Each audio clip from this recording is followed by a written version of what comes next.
মেয়ে মানুষের সাথে বাজার ঘাটে যাওয়া মানে অর্ধেক জীবন তেজপাতা করা। তারপর একটা দোকান ঘুরছে, তবুও নাকি তাদের কোনো জিনিস পছন্দ হয় না। পছন্দ হবেই বা কি করে? এত দোকানপাট ঘুরলে কোনো জিনিস মাথায় ধরে? আমি বলি কি, এত দোকান না ঘুরে একটা দোকানে যাও, সেখানে গিয়ে স্থির হয়ে কোনো জিনিস ভালো লাগলে দেখো। মানে আমি বুঝি না, মেয়েরা ঘন্টার পর ঘন্টা দোকানে গিয়ে কি করে, কি এত কেনাকাটা করে।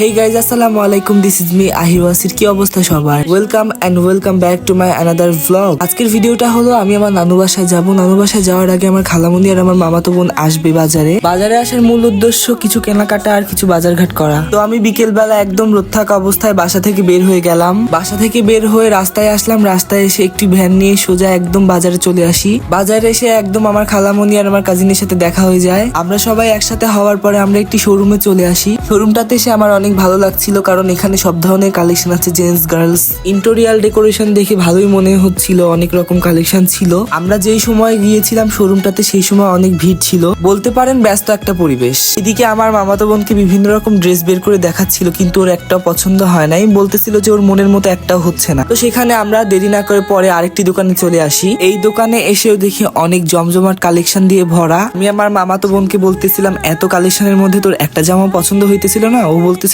না। আমি অনেক সময় এটাই চিন্তা করি যে এত দোকান ঘুরে এত ড্রেস দেখে কি লাভ? দিন শেষে তো একটি ড্রেস নিতে হয় আমাদেরকে। এই দোকানেও নাকি তার একটাও ড্রেস পছন্দ হয় নাই, পছন্দ হলে কালার মিলে নাই। তো সেখানে আমরা দেরি না করে পরে আরেকটি দোকানে চলে আসি। এই দোকানে এসে আমরা যা চাইলাম তার উল্টোটা আমাদেরকে দিল। উল্টোটা বলতে আমরা চেয়েছিলাম রেডিমেড 3 পিস, আর ওনারা আমাদেরকে গজ কাপড় দেখাচ্ছিল। হয়তো তাদের বুঝতে ভুল হয়েছে, যাক ব্যাপার না, হইতেই পারে। তারপরে আমরা একটি লেডিস শপে চলে আসি। তাই বলে তোমরা আবার এটা বলো না যে লেডিস শপে আমি কি করছি। ভাই, আমার বোন আর আমার খালামণি এসেছে, আমি বাইরে দাঁড়িয়ে থেকে কি করব বলে? এই দোকানটার একটা জিনিস আমার অনেক ভালো লেগেছে, এখানে অনেক বড় স্পেস আর অনেক জিনিসপত্র ছিল, লাইক দেশি বোরকা, বিদেশি বোরকা, 3 পিস, 1 পিস।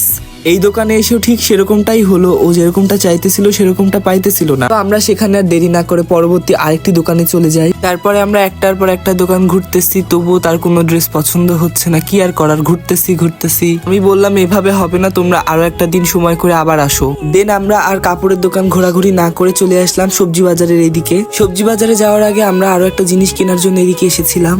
সেটা হচ্ছে তেলে ভাজা পাঁপড় বা চিপস। অনেকে এটা পাঁপড় বলে, আবার অনেকে এটা চিপস বলে। তোমরা একটু খেয়াল করে দেখবে এখানে কত রং বেরঙের চিপস।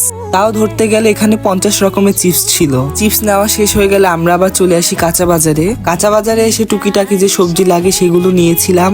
কাঁচা বাজার থেকে বের হয়ে তারপরে আমরা যাচ্ছিলাম জিলাপি কিনতে।